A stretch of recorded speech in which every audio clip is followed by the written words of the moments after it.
very much for your interest in the Services Authority Board. And welcome to Amherst County, almost. Yeah, Welcome back to Amherst County. Back, yes, ma'am. Yeah, we're glad to have you. So the way that this works, and we will use the same process for you that we've used for others, is we have got 6 questions here that we will take turns asking you. You answer them to the best of your ability. When that is over with, you'll have an opportunity to share with us anything you think that we should know, any strengths that you have that we did not press forward on, or anything else you just want to share. Does that sound reasonable? Yes, ma'am, absolutely. Thank you. All right, thank you. You'll go first. And I always mispronounce your name, so it's Pero, Mr. Pero. That's what we, yes, ma'am, that's what we say. As long as it's not, as long as it doesn't end with an A, it's perfectly acceptable to us. Not Para, but Pero or Poro. All right, please tell us about your community involvements in Amherst County. In Amherst County, this would be my first community involvement, actually, except for the fact that I did run for the 23rd District of the House of Delegates in the Republican primary. So I got to know that small portion of Amherst County pretty well. As I moved to the county, which is effective July 1 officially, I'll be an official resident of the county. I thought this would be a really good way to help get involved with the county and get to know more people. Of course, I know the members of the Hunt Club in the local area around Galt's Mill and so forth. But I'm going to be at a little bit of a deficit for civic involvement. I've enjoyed civic involvement significantly. I'll be resigning or transitioning from 4 different civic boards in the city of Lynchburg, effective June 30th. And it's a void I'll be looking to fill. I'd just like to get to know the citizens of Amherst better and the county government better. Thank you, Ms. Moore. Hello, good to see you again. What do you know about the Service Authority, its functions, service area, current projects, and finances?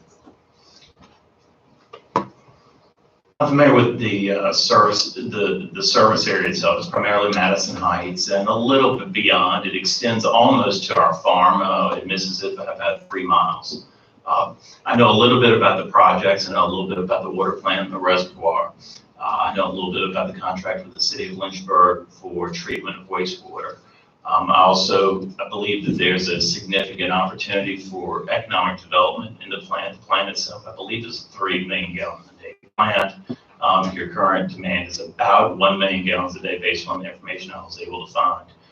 That means you've got an asset there that has significant opportunity for increased sales. The trick is how do you get your asset, the water, to the key locations where viable customers may be, such as industrial parks, and the same thing with the sewer system, if at all possible. That's going to take more capital. In fact, that's a capital-intensive process. There may be some ways to do that through a USDA rural development grant and loan, which may work really well for Amherst County. But I don't have as much familiarity with the actual finances of the water department, of the authority here. But throughout my career, I've worked with municipalities, authorities, and know how water budgets work backwards and forwards. Thank you. All right. Your next question. Why do you want to serve on the Amherst County Service Authority Board? As I alluded to the chair, it's really, I'm going to feel a real void in community involvement and working with people to try to make everybody's experience where they live better. As I said in my letter to you, I believe that the core service the government provides is clean water and drinking water. That's both drinking water and sanitation. Without clean water, things just fall apart. Growing up at Galt's Mill, during the summer, we're fortunate. We're right there on the river, which is great. We're right next to Stovall's Creek.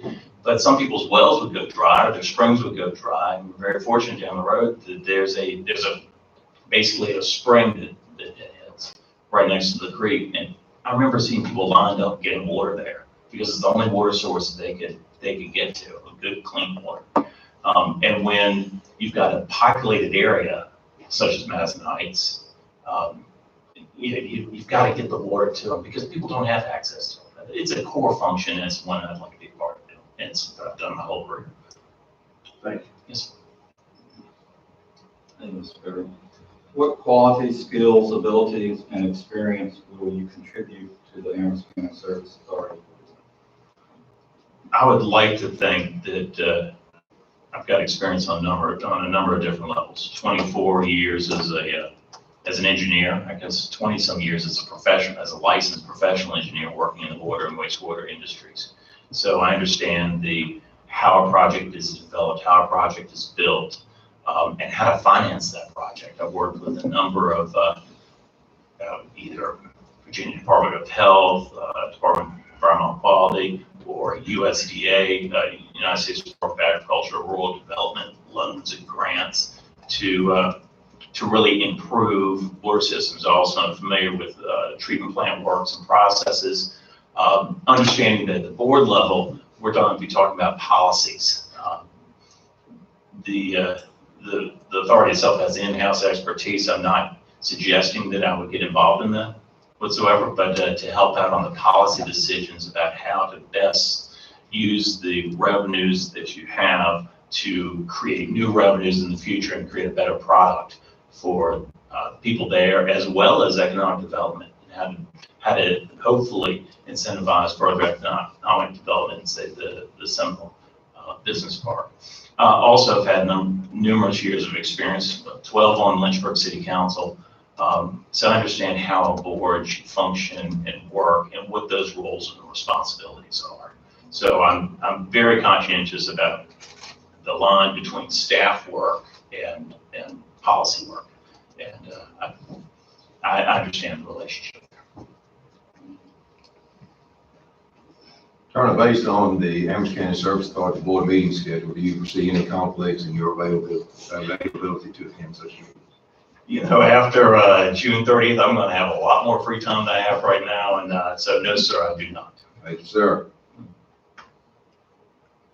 All right, Turner, last question. What do you see as the service authority's top opportunities and/or improvements in the next 5 years? I really think it's that, so as I said, the plant's a 3 million gallon per day plant. You're selling about 1 million gallons per day. I really think before you have to worry about plant expansion, there's an 80% threshold of plant use before you have to start thinking about expansion. So that means you've got over a million gallons that you could possibly sell and get out there. Now, I know that depends on how the plant's operated and what kind of operations costs you want to sustain in the plant. But if you had a large water demand user that wanted to come into one of the business parks, it could be an opportunity. But if they need water, they're probably going to need sewer as well.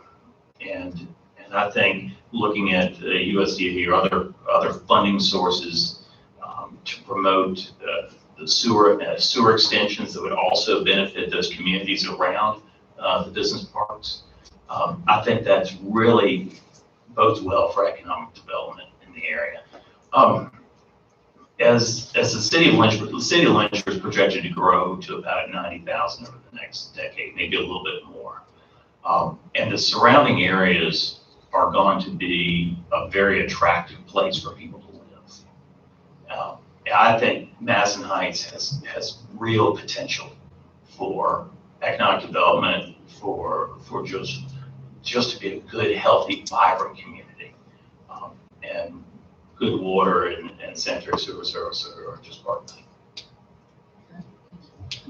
Board members, did y'all have any other questions that you wanted to ask based upon his answers, or just anything else? Okay.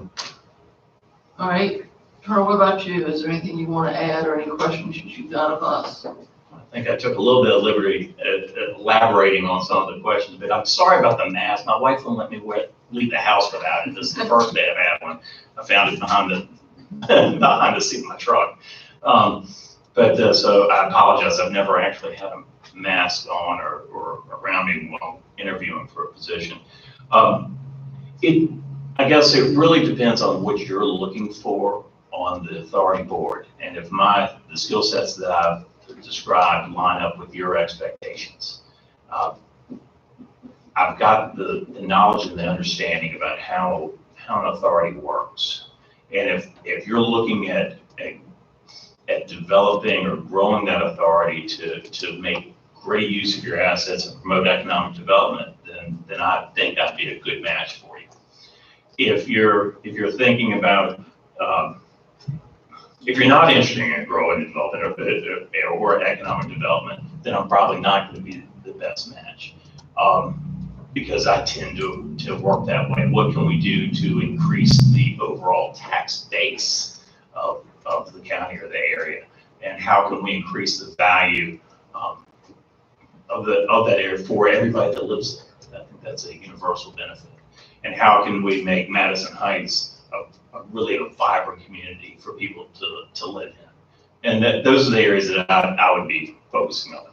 And if your long-term visions are different from that, then maybe it wouldn't align well. But I hope that they would be. I really hope that. No, I think that you're absolutely right. Those are our long-term visions. I guess not a concern, but a question for you. I mean, you know how these authorities work. You know them inside and out. Are you going to be able to stick to policies? Is that going to be difficult for you? Is it going to be difficult for you to be forward-looking and not trying to figure out what size wrench to use? No, ma'am. And maybe to my detriment, I've always laughed when I worked on engineering projects. I try to stay to the big picture on engineering projects. They've always been engineers that are better at me than determining the size of the wrench, the size of the pipe, and how everything lines up. I've always liked the big picture.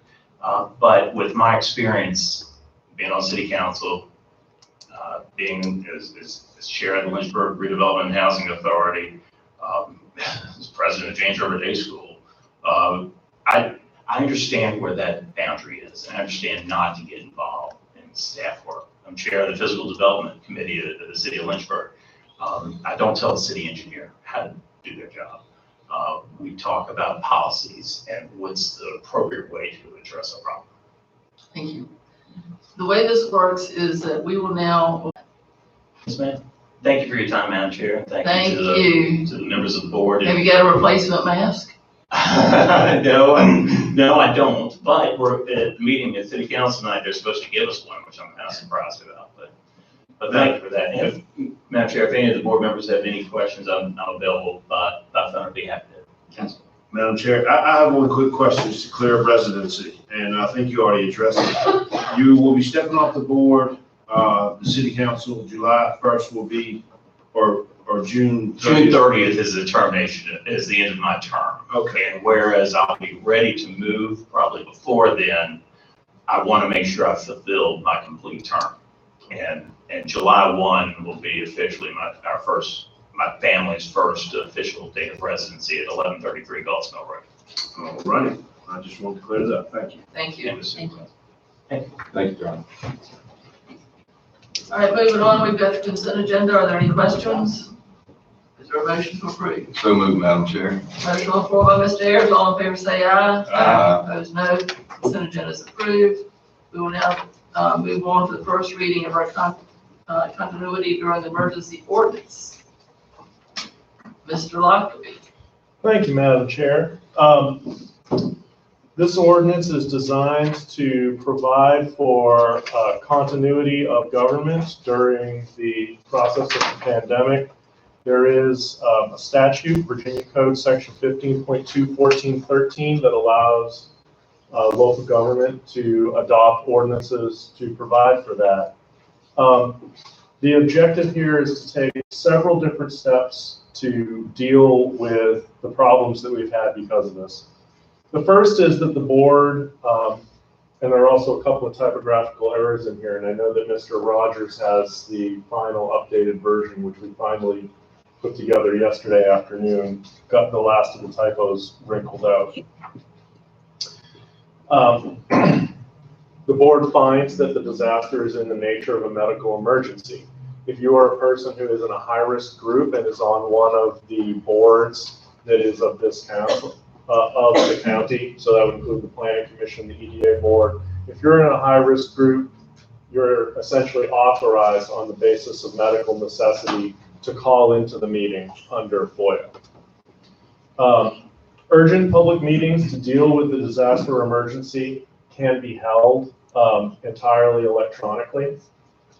However, meetings to handle routine business should still be held with at least a quorum of each body actually physically assembled in a place that's accessible to the public. Now, I want you to understand, that's my best legal advice. There are some localities which have decided that they're going to hold 100% electronic meetings. That is not my best legal advice.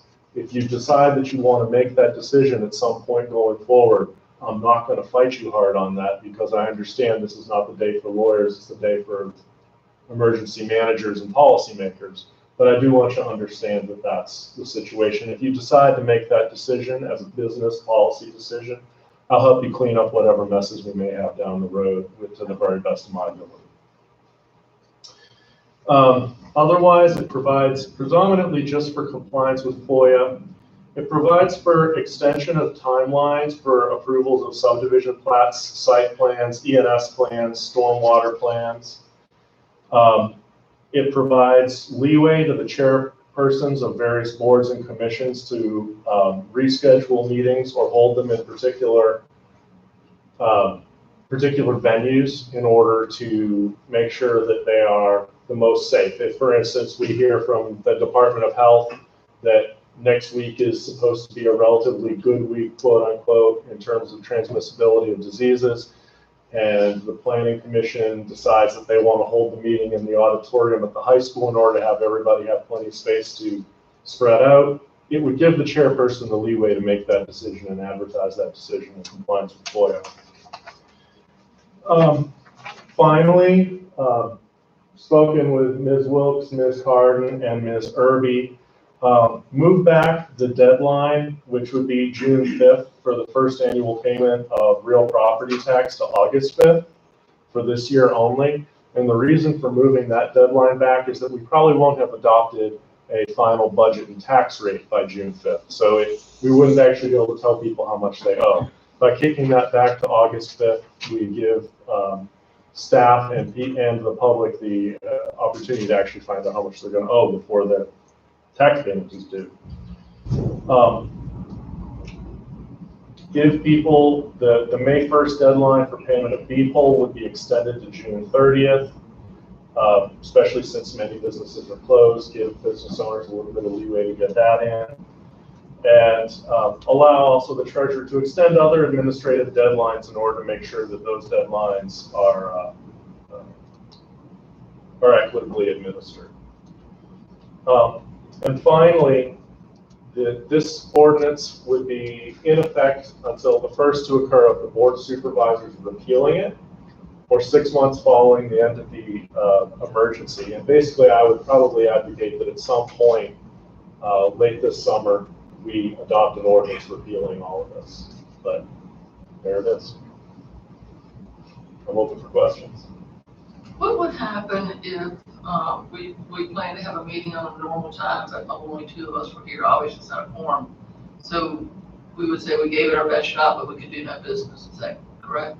That's correct, unless we had items on here that were specifically to deal with the emergency, in which case we could transact those. But if you're just talking about appropriation to AXO of fine revenue, no, we'd have to put that on. Board members, any questions? Mr. Lockwood, I'm sorry.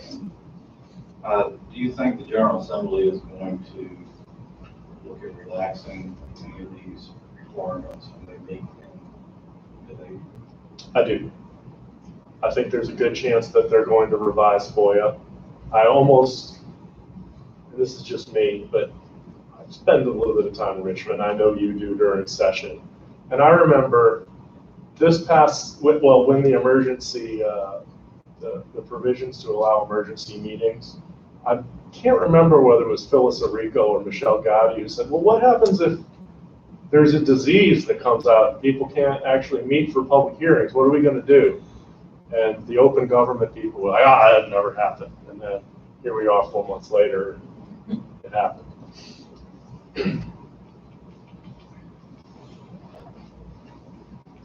Any further questions? All right, we need a motion. Madam Chair, I move that the county administrator be directed to advertise this item for public hearing at the board's April 21st. Motion on the floor by Mr. Martin, all in favor say aye. Aye. Opposed, no, motion passes. Thank you, Ms. Lockley. Thank you, ma'am.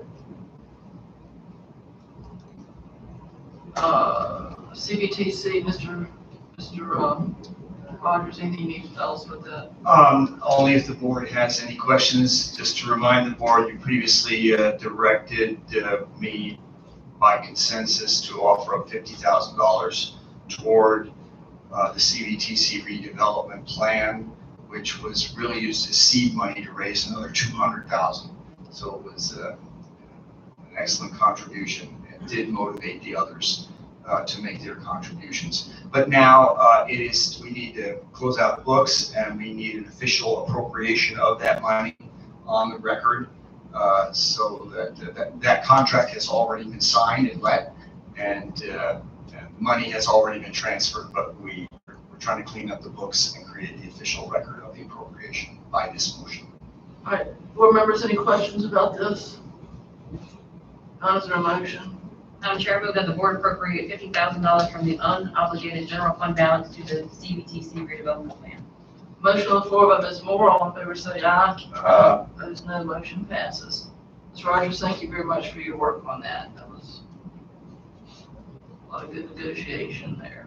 Thank you, ma'am. All right, the bank franchise refund. Yes, ma'am. Madam Chair, this has to do with a refund of taxes that goes back a long, long time. Bank franchise tax is a very strange tax that we charge the banks in lieu of default, essentially. It's 80 cents per 100 of net capital of the bank, and that net capital is essentially self-assessed. For really complex accounting reasons that I'm not going to bore you all with this afternoon, they wound up over-reporting their tax liability in 2012 and 2014. They wound up in a protracted fight with the Commonwealth over this that lasted from 2015 to late 2019, just multiple rounds of litigation with many experts involved. Finally, the Commonwealth came to the conclusion that they had in fact overpaid, less than they said they'd overpaid, but still quite a fair amount. And our local tax assessments more or less follow. They don't have to 100% follow, but they more or less follow the state assessments. So we were going to be dinged for a total overpayment of $41,146 plus 6 years of interest, which was going to be another 20-some, as I understand it. Well, 6 to 8 years of interest. The Virginia Treasurers Association, I worked with VML and the Local Government Attorneys Association. So the Treasurers Association and me were on a whole bunch of calls, and a couple of other local government attorneys kind of arguing about this, managed to get the interest kicked aside, basically by threatening to litigate over it some more. And as a result, it's the recommendation of my office as well as Ms. Irby's office that you pass the resolution authorizing Ms. Carden to issue the check for the refund less any payment of interest, as agreed with the bank. I'll be the first to admit, Mr. Lockley, I read through this. I kind of had a big picture view of it, but I didn't understand the details.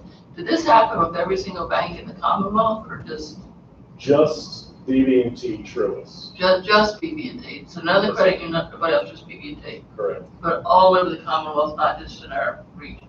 That's right. The total refunds across the Commonwealth are over $10 million. So yeah, it hurt. Hurt a lot of people. We're relatively small potatoes in this particular one. Board members, any questions? All right, we need a motion. Madam Chair, I move that the treasurer be authorized to issue a refund of the bank franchise tax to Truist Bank for the recommendation of the Commissioner of Revenue and the county attorney, and that the funds be appropriated from the unobligated general fund balance. Motion on the floor by Mr. Ayers, all in favor say aye. Opposed, no, motion passes. Thank you. Thank you. Thank you, Mayor. All righty. Gonna talk to us about tires, are you? It'd be my pleasure. Good afternoon. Good afternoon. So at the landfill, we have an outdated tire policy. And what that says is citizens can bring in 4 tires at a time, 8 tires throughout the year, which is fine. But then excess tires of 16 inches are one price, 17 inches are another price, which don't at all coincide with our recycling rates that we use in mathematics. Right now, for the recycling rates, it's $100 a ton if it's clean, or $200 a ton if it's dirty. Dirty meaning you dug it out of the ground or top of the landfill. What we have now included in your packets is a picture of an example of people bringing tires. It could be commercial businesses, it could be people cleaning up, or they bring us literally horse trailer loads of tires instead of taking them to Appomattox. They are billed $90 a ton from the county, and we pay in excess of $200 at times to Emmanuel Tire out of Appomattox. What I'm recommending to the board is to get out of the commercial tire business because we're acting as we're subsidizing. They can haul it to Appomattox just as easily as the county can. You just simply take it from the residents as we are obligated to do, otherwise we find them in the woods, we do have to take them. So that is my recommendation at this time. Madam Chair. You. I think Mr. Rogers may have answered this question. This does not affect citizens that want to take their tires to the dump. Is that correct? That's correct. This only affects the businesses that are taking large quantities of tires to the trash dump. Is that right? That's correct. What I'm suggesting is maintaining some of what we already had, which is a maximum of 8 tires per year. Yes. If in fact they need an exception, and it's a rare one, they can certainly contact Public Works and we can make an exception, but we want to get out of the 90 to 100 tires being delivered at one time, which is what continually occurs. Yeah. Well, so you basically, the option you've given us is to go ahead and say we're not accepting those, take those to Appomattox where they can pay the rate of whatever it is. Yes, sir.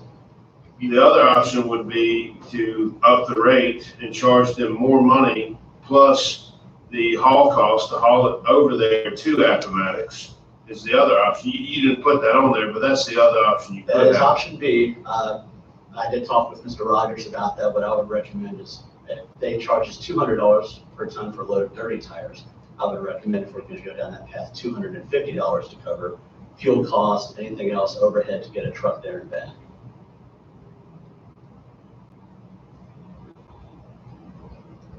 How many tires is in? 125 to 150, depending on the size of the tire. If they're dirty, they weigh more because there's crud on them, for lack of a better term. So typically, if you go to a tire store, they charge you a tire disposal fee, right, for about $3 a tire, I believe it is. Yes, sir. So they're making money on it and we're losing money. It would appear that way, yes, sir. I'm fine with it. And I assume there's not any type of special, there's no special treatment for agricultural uses, is that right? That's correct. Madam Chair, I have a question. Can you quantify how many of these, I guess, trailers make them? Is it like a daily occurrence where they're dumping 100 tires? Is it Weekly. like one time a week? Yeah, and they're different. Some are companies, some are people saying they're cleaning up around the yard and they bring 125 tires. So I shudder to look at what else is in the yard, but at least that's what we're getting for the story. Well, what we don't want is somebody just throwing their tires out in the woods somewhere or on the side of the road. Correct. Yeah, we don't want that. And I think that I think that your suggestion's a good one. Board members, what's your pleasure? I do have one further question. So in your motion, recommended motion, it references with exceptions being made in writing by Public Works as needed. What are some things you make an exception for? Somebody buys a property that's dilapidated, and they tear down a structure and there happen to be 10 tires instead of 8. They would call and say, can we bring in 10 tires? We just bought the property. Absolutely. Okay. Madam Chair, I can also conceive of a family that has more than 2 cars at any given time. Teenagers and everything else, they have multiple vehicles. that would be, I think, a justification to bring in more tires down here. How are you gonna keep, you said 8 for the calendar year, how are you gonna keep track of who's being how many tires? To do it by the household, so the scale house and Public Works has about a household, so your physical address would be that many tires. So you just electronically keep track of it? Okay. Are you checking people's ID? Yeah, they always check ID. Always check ID. So I have another question. Yes, ma'am. Relative to what I don't want to what I don't want to relay is that we're not being business friendly. I want to make sure that we're being fair to our businesses that change tires. Well, that's the option of charging $250 a ton if the boards choose that option. Out of convenience for those businesses. Correct. That's where I almost lean towards, just for the business friendliness initiative and giving them two options. One, to dump in our landfill at a higher cost, or hauling them to Appomattox themselves. You wanna make a friendly? Madam Chair, if I might offer some language to do that in the proposed motion. After the "and" on the recommended motion, you might want to say, and that the county landfill accept commercial deliveries at a cost, you want to just set it at $250 or at a cost at which the county doesn't lose any money? I think it would have to be flexible, because if they change their tire rates, then we would have to come back and go over this again. Yes, sir. I can't support that just unless you bring us some more data saying 250. Because if it's cost us $200 just to deliver to Appomattox, all right, you're gonna take an hour of staff time just about each way, all right? So whatever you're paying them per hour, then we've got wear and tear on our vehicles, we've got fuel costs, insurance costs, we're still going to end up being paying over $250. So if you want to go that route, we need more information on what it's actually going to cost us. If you want to just subsidize tire companies, fine, but I don't think we can just willy-nilly say, oh, $250 to cut the cost, because I don't think that's going to do it. I agree. So either bring us more information or just say we're not going to accept the market. Here's the question for you. Where's the Appomattox Tire Collection located at? I don't have the physical address. It is a manual tire. There are current tire recyclers. Because I just wanted to know the haul distance, you know, I mean, is it in the town? I mean, how far is it that they would additional hauling from these locations? And the other thing is, you would want to make it kind of cost prohibitive for them to drop your tires at the landfill. You could do it by making it cost prohibitive, and they would have to take it to the recycler anyway. That's part of the $250 charge. So So we're assuming all the tires are dirty, because at a certain point, a manual classifies them as dirty, and that contaminates the whole load. So what is clean? What's clean? $100 a ton. Which is why I didn't make that recommendation, because then you get in a left pocket, right pocket, is it or isn't it? It's just easier to wash the hands of the subsidization and just stick to the residents disposing of tires as needed. Madam Chair, if I may, have you, what are the other localities doing? Because, you know, that's what I always like to know. What is the regional landfill doing? What is the Bedford landfill doing? Do you have any idea what they're? I did not research that. You did not? I'm fine with only allowing households, and then everyone else can go to the recycler, which we're already hauling to. I'm fine with that. But I'm in agreement with Mr. Martin. If you all want to go a different way, then we need some good. Could we go ahead and take care of this for the household and then direct him to come back with another plan for commercial? Does that make sense? I'm fine with that. Mr. Martin? Are you already limiting the household now? Okay. They are what they are now, so 4 per trip, 8 per year per household. That's already done. That's already in the work. It's the $90, and there are no restrictions for anybody in the amounts they bring to the landfill currently. So if we move on that, we're really doing it. So love that as a motion. I thought that was something new. Or is it not? The motion is capping it at that, instead of offering a $90 per ton option, which is where commercial haulers can bring in 500 tires, and we lose up to $110 per ton when bringing it in.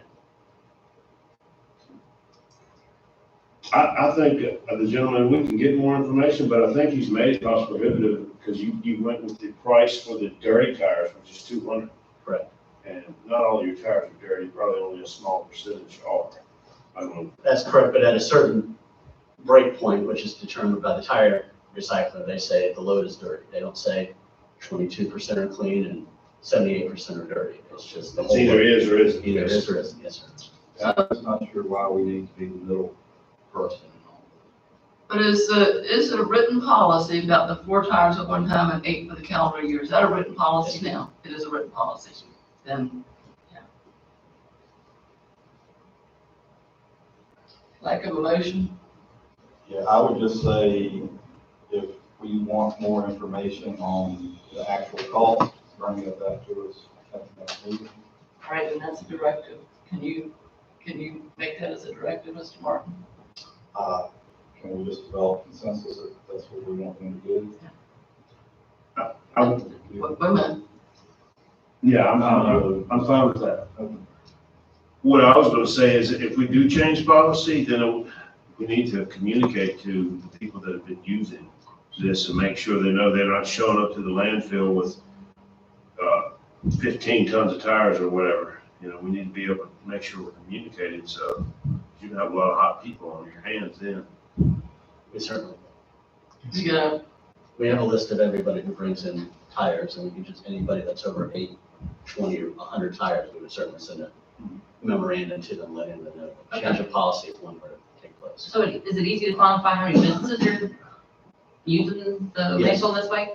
Okay, I'd like to know that. If it's 4 or 5, then it probably is easier just to have them take mathematics. If there's 20 businesses in Amherst County, you may want to consider it. And Ms. Moore, I'm fine with doing that, but I want to make sure we're not going to still be losing money in offering that service. Absolutely, That's everything. do you have a clear understanding of what I was asking you to do? More information before making a determination on a set rate for anybody bringing in tires over 4 at a time in the year, Correct. And how long, when do you think that you would be able to get that information? by the next board meeting. Thank you. Mr. Rogers, can you put it on that agenda, please? Absolutely. Thanks. All right. Thank you, sir. Resolution supporting Sweetwater College. Yes, ma'am, I've got this one, if I may. The president of Sweetbriar College called me and expressed concerns about the various COVID-19 support packages that were being built in Washington and at the State House. And it was her determination that small enrollment rural colleges were being left out of these care packages, and that our governments at higher levels needed to be informed of that. She had already done a great deal of political legwork in speaking to every member of our delegation, the governor's finance team, our senators, in an effort to get them to remember the small enrollment rural colleges. She asked for this resolution that you see before you as a statement of support that she would continue to use. We would send this off to all of our delegates as it directs me to do. And so out of support for Sweetbriar College and other colleges so similarly situated, I'm asking that you adopt this particular resolution. Board members, any questions? No, fully support this, and I move the board adopt resolutions 2020-004-1. Motion on the floor by Mr. Martin. All in favor, say aye. Aye. Opposed, no. Tell the president that her motion is adopted. Thank you. Yes, ma'am. Thank you. All right, the item that was added is D, it's a safe deposit box. As you all know, we have a safe deposit box that we pay for at BB&T for the sole purpose of keeping personnel records. As I think it was started back in 2009. Ms. Moore was there with me several weeks ago when we needed to go put something in there. It's got documentation there, it's quite 20 years old. we have a secure box in this building down there with a lock on it. This board has also seen it. There's a lock on it. To go to the bank, you have to have two people. Two people have to sign.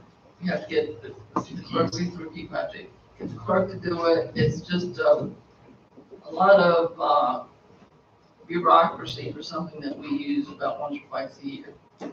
My suggestion was that we get rid of that, save the money, and then keep all records here in a fireproof box. Is it fire rated? Is my, It's not at this time, but Could be. we can work that. At this point, it's just a wooden constructed box in a corner of a storeroom with a heavy lock on it. And so we could purchase a small fireproof safe to keep we the still be documents. money ahead, and certainly a lot less headache if we need to get to it. Yeah, we just gave them $41,000. Madam Chair, I'm fine with that. The other question is, some of the stuff in that box, can't we just get rid of it? If there's something that's, I mean, how long do we gotta go back and hurt people that worked here years and years ago that are no longer here and haven't been here in, say, 10 years? I mean, some of these personnel files, could they just go? Could they be shredded? Yeah, in fact, some of them probably should be shredded. There's a document retention schedule from the Library of Virginia that we're supposed to follow. I need to look at exactly what was in the box. But yeah, there's two concerns that have come up for me, one of which is some of that stuff we can just destroy. The other one is that, as I understand it, some of the stuff in there is things like county administrative contracts. Yes. That contract is voidable. What's gonna happen if Rachel Carton gets a request for it, she's gonna turn that around out the door. She can't wait for people necessarily. If Ms. Tucker's off in California lobbying the California legislature, she's not gonna come back here just to give that document to Rachel. So, Yeah, I'm fine with the new policy. And then I don't know how we would look at some of the documents in there. I don't know if you would be involved in that, to look at some of those documents and some of the ones we don't need, we can get rid of. I can do it, or I can do it in conjunction with one of you. It's up to you all. All right, the other thing is we need to make a provision that this new box that we move these things into is a fire safe, whatever it is. I think that Mr. Rogers is more capable of picking up. Well, Rick, you None of do them are that. fireproof, they're just fire resistant, right? Up to 1,500. Yeah, they're gonna be hour rated. Thankfully, the fire department's against it. Can I assume that you want them kept separate from the other personnel records, which are also kept locked? Yes. Well, I said yes. Is that a requirement? So that you don't want HR to have access to them, only you all would have access to them still. Well, some of the, like Mr. Lockerbie just said, are foilable, like your contract is in there, so. Right. I mean, HR does keep, there's various benefits. They keep files on the administrators or the things that they work with. But when you all deal with personal matters with regard to the administrators, maybe you want to keep that separate. I think that needs to be kept separate because that doesn't need to be available to HR. It doesn't need to be available to anybody but us, whoever's on this board. Okay, got it. I'll produce something that's safe and secure and separate. Okay. All right, county attorney's report. I have nothing to add, Madam Chair, but thank you. All right, departmental reports are there for your information. Do we need to talk about landfill use policy? Well, we're just bringing information to your attention about things that were changing. You saw lots of email traffic about people's access to the landfill, the face of the landfill, getting on and off of it, and how we work that. And we wanted you all to be informed about it, so when you get calls from constituents, you're prepared to answer those calls. Any questions? Anything from Mr. Thacker? Oh, the thing I was gonna say, I have no problem with the policy, but it would be great if you could have all household trash outside of the scale house. I don't know if you're capable of doing that, and people would use it correctly. Because that way you would have instead of having all the cars go over to the scale house, you could just leave it out there and pull that one over at one time and weigh it. I think that's what was causing your backups, is everybody coming in and out of the scale house to dump off household trash. At least that was my situation when I went down there and checked it out, because you had trucks coming in, you've had a lot of people backed up over there dumping their household trash, and there was a backup at the scale house. So there are multiple issues of which we're working on. Some of it, the transfer station will remediate some of that. Yes. One of them is we have one single scale for inbound and outbound. So I am hoping that we can put a second scale in when the transfer station comes in, that will alleviate some traffic concerns. For the past month, we've added 3 more 20-yard containers. We now have 4 situated away from the face of the landfill and in a safe spot. So they're not in harm's way anymore, but they do still have to go over the scales. The only problem with that is logistically, there is no safe space to put any kind of containers outside of being inside the scales.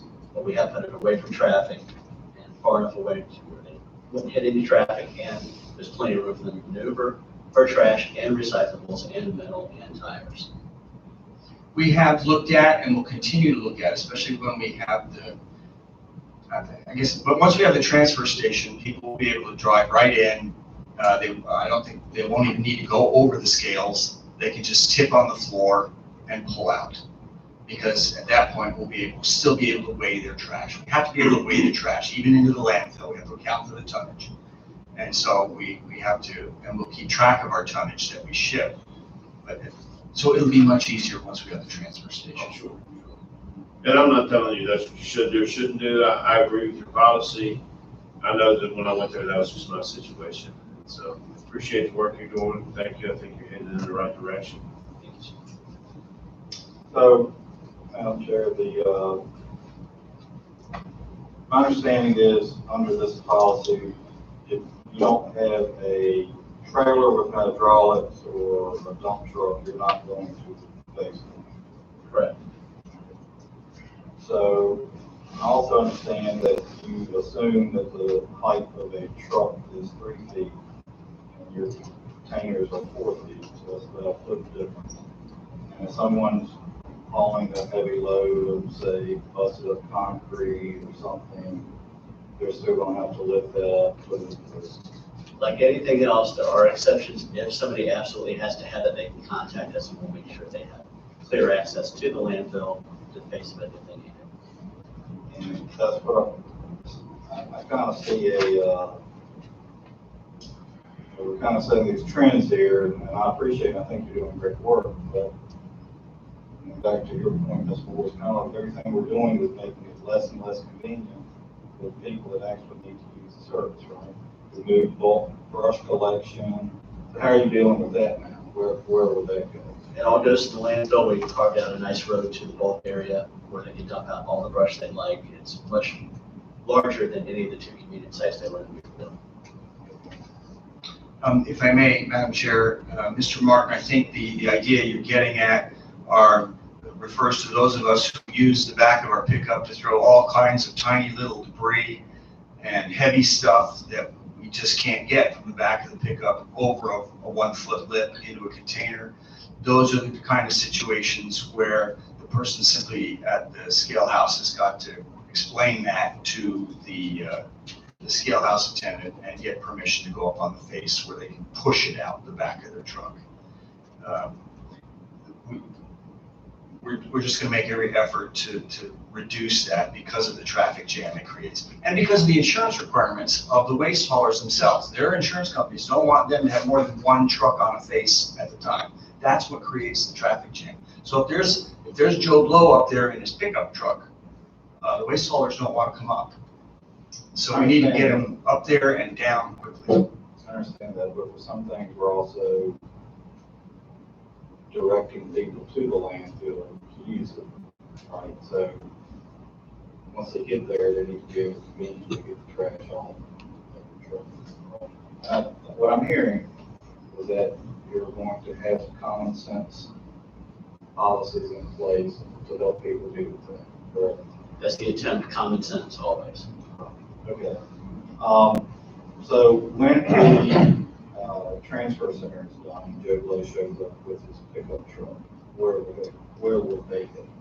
So for the new transfer station, there's, think of a square and it's got 3 bays at the end of one square. That's for all commercial traffic. Before you get to said 3 bays, there's a little cul-de-sac that non-commercial equipment turns around and then backs in, and there's like a garage door to where the smallest truck and the largest dump body trailer can dump on the same floor as the commercial trucks, but out of the way. So it'd be much better when the transfer center. Yes, sir.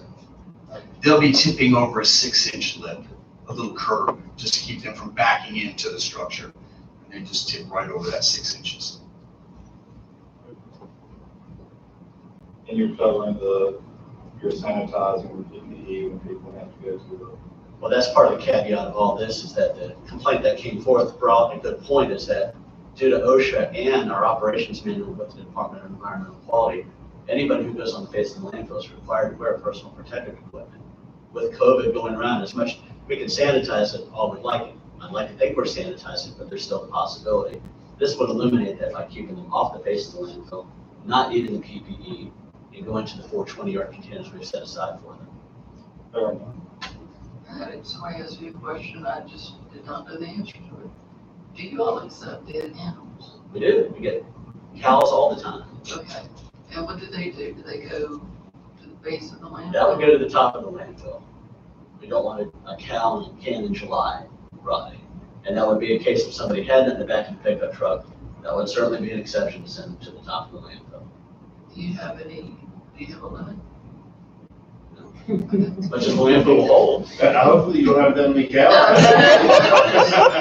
Just repeating the question as it was asked. Okay, thank you. One more question. The North Warren Road is run like a clock. That thing is just everybody's there when they're supposed to be there. It's open. It's great. What about the reuse shed up at Dodds Ford? How's that going? You mean peddler? Peddler, yeah. It's always stopped anytime I go by there. I've not heard anything good No, about that. no fights, no arguments, no nothing. Not that I've heard of, no. Okay. Thank you. Yes, ma'am. Thanks, Brian. All right, we will now open the meeting up to citizen comment. Anyone wishing to speak? Seeing and hearing none, we will close citizen comment and open up to matters from members of the board. Mr. Ayers? No, ma'am, I have not. Mr. Martin? Mr. Pugh? No, ma'am. Ms. Moore? Well, I do, with Sam Bryant here and Dr. Wendy Wilcoxon. I was interested if you guys have any feedback for the county that you'd like to share about the pandemic going around. I will say that we have spent. Come up here so because we want to make sure Can you come up here with broadcast? our video can hear you. I will say that we have spent since February 2nd specifically preparing for this, and obviously that doesn't address all of the preparations that emergency services makes every day on an ongoing basis. This county, I would say, is generally well prepared. We actually spent time this afternoon addressing one gap that I feel that we may have. But I know Sam has worked tremendously hard, and all of his peers for that matter, to make sure that emergency responders are as prepared as we can be, and that our citizens are as aware as they can be of what might be coming. At this point, the modeling suggests that our peak will be around April 20th, which is substantially sooner than earlier models had showed. I believe May 17th was previously predicted as the peak.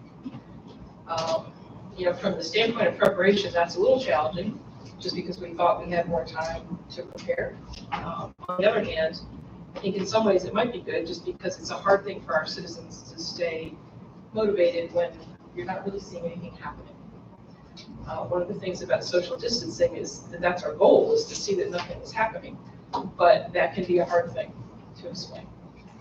The center has worked tremendously hard to prepare hospital beds for everybody. The challenge we were looking at this afternoon specifically is that their availability for hospital beds and ICU beds is predicated on the idea that they will be able to either not admit or rapidly discharge people who don't need hospital care. And so for probably a month or so, we've been looking for a site where we could conceivably have those folks stay. And some examples of that, kind of two groups of people. An example of that would be perhaps a resident of Fairmont who breaks a hip and goes to the hospital and is well and presumably not exposed, but maybe isn't permitted to come back to the nursing home before testing is accomplished or at all, out of fear that they would bring contagion. The other piece that we see and are already beginning to see in the hospital is people who are well enough to be discharged after a COVID-19 infection, but can't go home. Perhaps they don't have a home, or perhaps they aren't quite well enough just to be at home. Maybe they have a new oxygen need or something like that. Or there are people who live with someone who's immunosuppressed or elderly and still technically they are infectious and so can't go back. And that's something that we continue to look for. I have difficulty predicting exactly what numbers that will be. We know it will be some because it's already been an issue for Centra in the last week. But I want to make sure that the citizens of this county and really this region have that availability of someplace to go. That will keep our health system functional, and that's the key to all of this. I tell you, we really do appreciate your emails and your updates, and I mean, everything else you all have going on, the fact that you make the time and the effort to do that is greatly appreciated. Thank you. It's our pleasure. Thank you. Thank you. Appreciate it. Thank you all. All right, board members, we now need to go into closed session for the ACSA conversation. Ready? I move that the Amherst County Board of Supervisors convene in closed session pursuant to section 2.2-3711A1 of the Code of Virginia 1950 as amended for the purpose of discussion, consideration, and interviews of potential appointees to the Amherst County Service Authority Board of Directors. Motion on the floor by Mr. Ayers. All in favor say aye. Aye. Opposed, no. We're not going to close session.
It will be that pretty, then you might not be able to sneak it back, it look all pretty.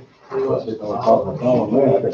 right, board members, need a motion to come out of closed session. So moved, Madam Chair. Motion on the floor by Mr. Ayers, all in favor say aye. Aye. Opposed, no.